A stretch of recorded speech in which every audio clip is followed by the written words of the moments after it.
Isaiah 53. Who has believed our message, and to whom has the arm of the Lord been revealed? He grew up before him like a tender shoot, and like a root out of dry ground. He had no beauty or majesty to attract us to him, nothing in his appearance that we should desire him. He was despised and rejected by men, a man of sorrows and familiar with suffering. Like one from whom men hide their faces, he was despised, and we esteemed him not. Surely he took up our infirmities and carried our sorrows. Yet we considered him stricken by God, smitten by him, and afflicted. But he has pierced our transgressions. He was crushed for our iniquities. The punishment that brought us peace was upon him, and by his wounds we are healed. We all, like sheep, have gone astray. Each of us turned his own way, and the Lord has laid on him the iniquity of us all. He was oppressed and afflicted, yet he did not open his mouth. He was led like a lamb to the slaughter, and as a sheep before her shearers is silent, so he did not open his mouth. By oppression and judgment he was taken away. And who can speak of his descendants? For he was cut off from the land of the living. For the transgression of my people he was stricken. He was assigned a grave with the wicked, and with the rich in his death, though he had done no violence, nor was any deceit in his mouth. Yet it was the Lord's will to crush him and cause him to suffer. And though the Lord makes his life a guilt offering, he will see his offspring and prolong his days, and the will of the Lord will prosper in his hand. After the suffering of his soul, he will see the light of life and be satisfied. By his knowledge, my righteous servant will justify many, and he will bear their iniquities.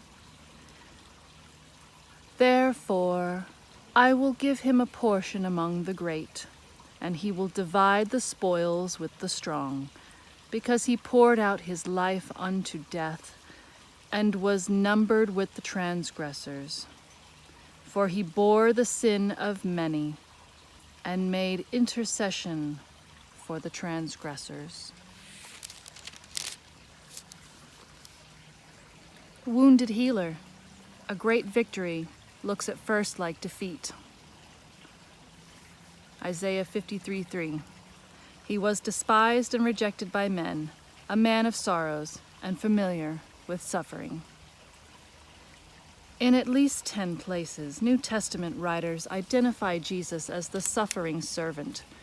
In one instance, Philip corrects an Ethiopian official who wonders if the servant refers to an ancient prophet, such as Acts.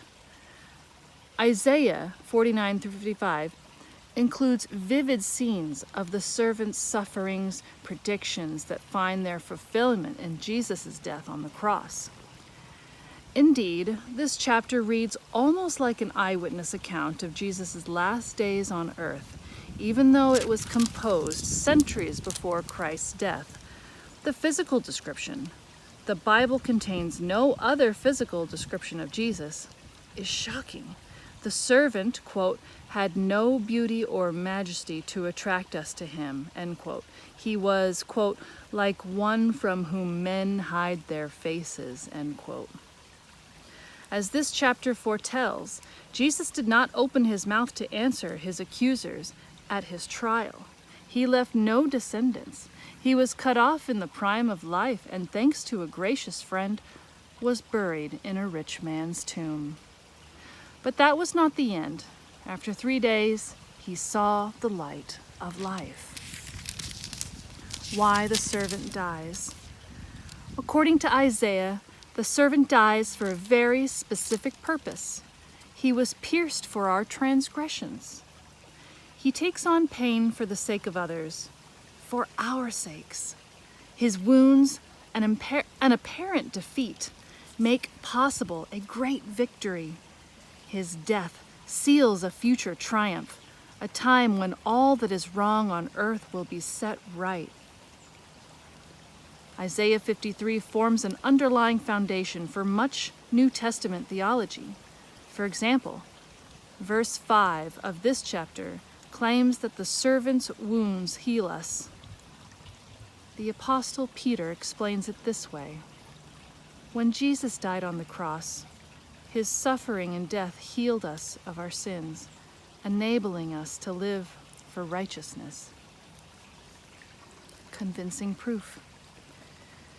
In addition, these detailed prophecies, recorded many centuries before Jesus' birth, offer convincing proof that God is revealing his plan for the ages through the ancient prophets. He has not permanently severed his covenant with the Jews. Rather, out of Jewish roots, King David's own stock, he will bring forth a new king, one like no other, to reclaim all earth. Life question. Who in your life needs to hear about Jesus, the Messiah, prophesied about here in Isaiah?